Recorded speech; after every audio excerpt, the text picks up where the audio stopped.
Yo, what up YouTube? It's your boy AlterTech back again with another video. This is not the way how you want to start a video. So this is probably like the 6th time I'm making this video because of all the bloopers and stuff and because of all the miscues and stuff. So pretty much this is going to be my last video because I'm tired of editing. And it seems like the more time I actually spend on editing my videos, the less views I actually get.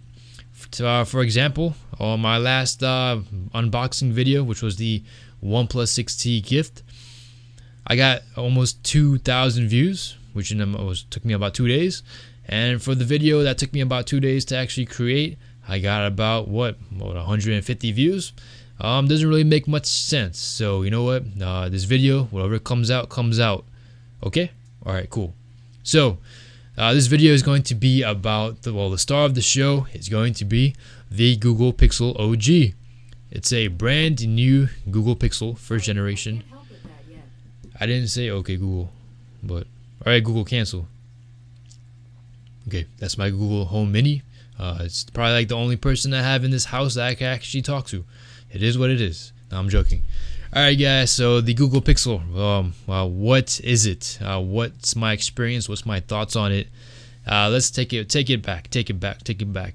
Now, before I even got this phone, I've had this phone for about a month now. Now, before I even got this phone, I've had zero experience with the Google Pixel brand and phone. I've never touched a Google Pixel. I've never used it. I've never laid eyes on it in person. But I've been watching tech YouTubers make videos on it, reviews on it, and just talk about it. And from what I've gathered, it's pretty much a stock Android device. It has a great camera. Oh, it's the best phone of the year for 2 years in a row. And I'm thinking to myself, I've heard this before. Stock Android, great camera. It sounds like a Nexus 6P. Now, if this phone was so great, why didn't the Nexus 6P win phone of the year? Why is that? Why is it all of a sudden stock Android is the shit? Why is it that having a good camera is suddenly like the most important thing ever when it comes to ranking smartphones? So I'm thinking to myself, is it because these YouTubers are pretty much afraid of Google? Because technically, most of them are making their money off of YouTube, and Google actually owns YouTube. So Google is the one cutting the checks. Was that the reason? I started thinking, man. So the only reason for me to actually understand this whole thing was to buy a Google Pixel. Now I'm not sure what my Google Home Mini is actually on right now, listening to everything I'm saying, but I'm just gonna mute this off right now. This sucker right over here, she's been listening for the past minute. I have no idea why. Yeah, I just turned you off. All right, so yes, as I was saying. I'm not gonna redo this video. Well, what was I saying again? I was talking about something. So I was talking about the Google Pixel. And I was talking about, yes, the experience of the Google Pixel. Why was it the best phone for 2 years in a row? What was it? So I went out, took my money, sold my Galaxy Note 5, and picked up a Google Pixel, a brand new Google Pixel XL on eBay for about $200. Now, how the heck did I get that price? Number one, I am a smart shopper. I don't just go out and just spend hundreds of dollars on a phone. I actually go out, shop around. So basically, sometimes eBay has these coupons, 20% off, and sometimes we find these sellers who have these great deals.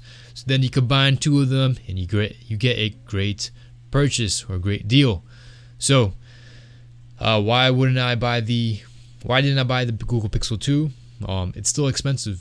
The Pixel 2 XL rings up like around $400-500 right now. Pretty much because the Pixel 3 came out like at $1,000 for the XL. So for me to spend over $500 on a smartphone is pretty much insane. For $1,000, I could get 5 phones to review for my YouTube channel. So it is what it is. Now let's get back to the star of the show, the Google Pixel. Now this device. What is it about this device that has everyone, just like, the Pixel, best phone of the year? What is it? I figured it out, people. I figured it out. Someone in the Pixel office, they just sat down. They were like thinking, what should we make? What kind of device should we make? So they just, Pretty much took a Nexus 6P right here. Take a look at the fingerprint reader, the size of it. Take a look at the sizes of the phone. Take a look at the, it's pretty greasy, I know. Take a look at the size of the bezels. And take a look at the iPhone 6S. Take a look at that design, everything. And now take a look at the Google Pixel XL. There is a resemblance. It's like two of these came out and just, pretty much had a baby. Now, one of the best smartphones I've ever used when it came to performances, when it came to using, social media and stuff, was the iPhone 6S. It's pretty much the only iPhone I've ever owned, and the performance is simply amazing. Now, some of you Android fans just had a heart attack. You're like, oh man, why are you even making this video? Why did you even go back to Android? Why don't you just stick to your iPhone? So here's the thing, geeks, fanboys, I should say.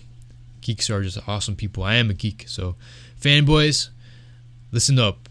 The reason why I just put down the iPhone and had to go back to the Android world was pretty much because of the customization and the Google Now assistants, all those cool stuff. I use Google Drive, I use all these Google, products, and especially even Google Maps. I wanted that Android experience. I wanted the freedom to edit my phone, customize it the way I want it, and I wanted a great camera. Now, it wasn't until the iPhone, I believe the 8, so when the 8 came out, Google started doing a lot better in low light situations and stuff. So around the time the iPhone 7 came out, I believe the Pixel came out. I might be wrong, but the Pixel had the best camera.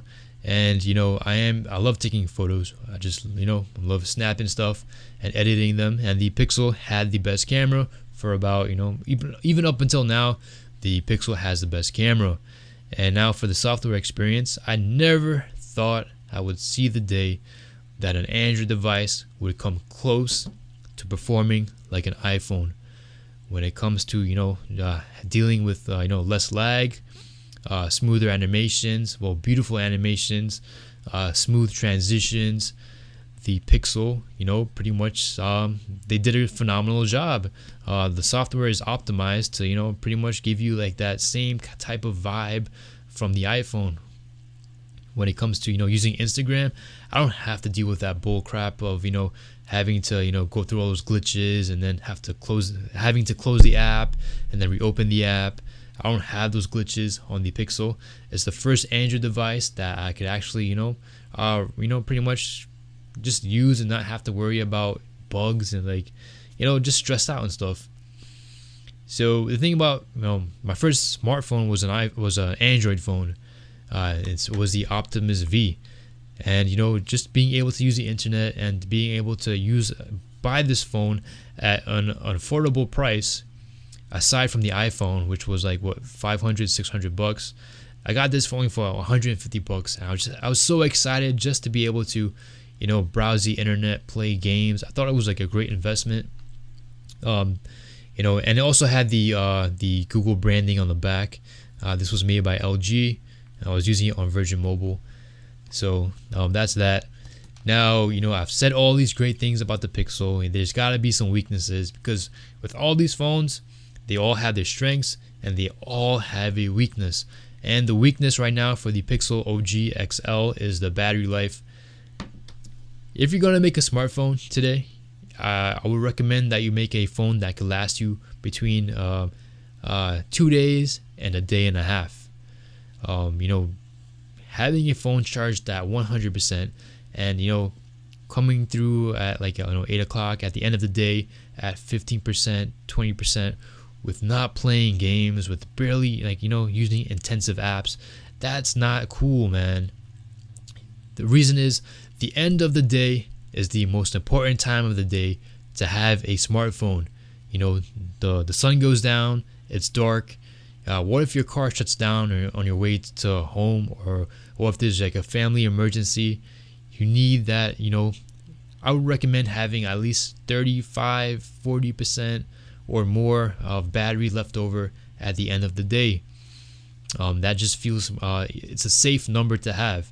When I see my phones has that red battery saving icon comes up because the phone's at like what, 20%, that triggers a warning in me, because I know if something happens, for me to call an Uber or to stay on the phone for like hours or something for like an emergency is not going to cut it. I'm going to be screwed. I'm going to have to find a charger, and that's not the way to live, man. That's not the way I want to live. That's unacceptable. Here's a good analogy. It's like having a Lamborghini. It has a low miles per gallon, and you're always filling it up. So at the end of the day, you're at the gas station twice a day. So you got the guy with the Toyota Camry, he's chugging along and he's just watching you. He's just driving by, and he has his car. It's still running. He doesn't have to top it up. He's good to go. Whereas the Ferrari, the Lamborghini, which is like what, 5-10 times more than the Camry, yet it's like the maintenance or the battery levels, like it just doesn't live up, or it's just not dependable as the Camry when it comes to being there for you. So that's my only issue with the Pixel. As for the build quality, very similar to the iPhone. If I have the Nexus 6P here and the iPhone over here, the build quality, I would pretty much say it's pretty much close to the iPhone.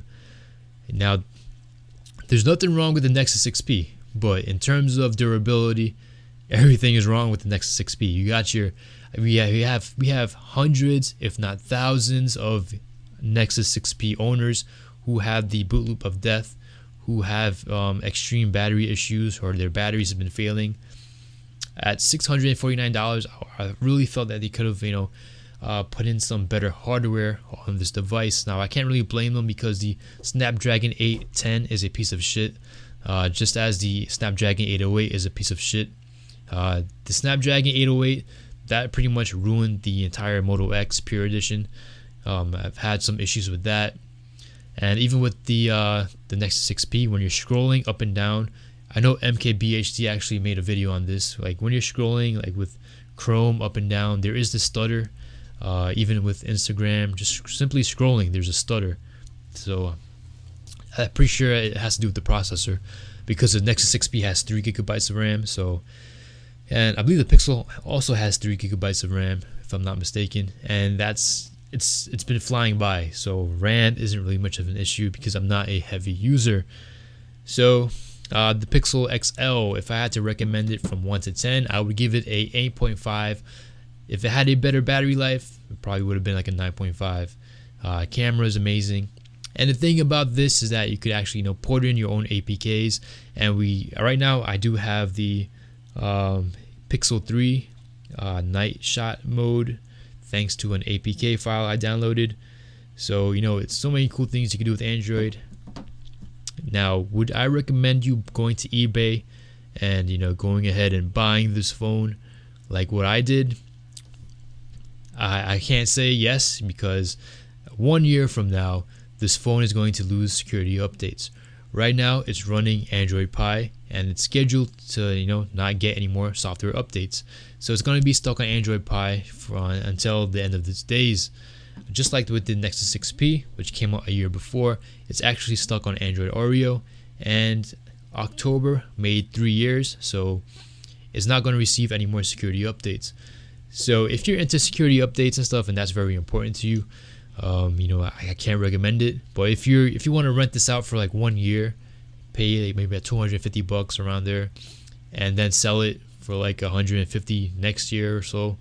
For like a 1 year rental for like $100 for like one of the greatest cameras ever on a smartphone, for a great performing device, I would definitely say go for it. But that's pretty much it. It's a great device. I'm very impressed. Now, some of you guys know I've been into that OnePlus One fever. I went to the event. It's a great. I never. Remember I said I never thought I would see an Android device perform as fast as the Google Pixel. Well, I think the OnePlus might give this phone some competition. I don't have the OnePlus 6T yet, but I will soon get it for the channel and give you guys a full review of what I think about it, and if it can overthrow the Pixel from the top spot. Right now it's been the champ for about 2 years in a row. So that's that. So that's pretty much it for this talk. Hope you guys enjoyed the video. I'm still like this new tech YouTuber. I'm trying to find my personality and just become loose and comfortable with talking on the camera and just being myself. So it's easier said than done. Well, some people it comes naturally, but I'm just trying to find my way. So this is Altered Tech with another video, signing out. I hope you guys have a great day. If you have any questions or comments, please hit me up in the comment section. I always say that at the end of my videos, and usually no one even actually just asks any questions. So it is what it is. So guys, if you have any advice and stuff, please hit me up.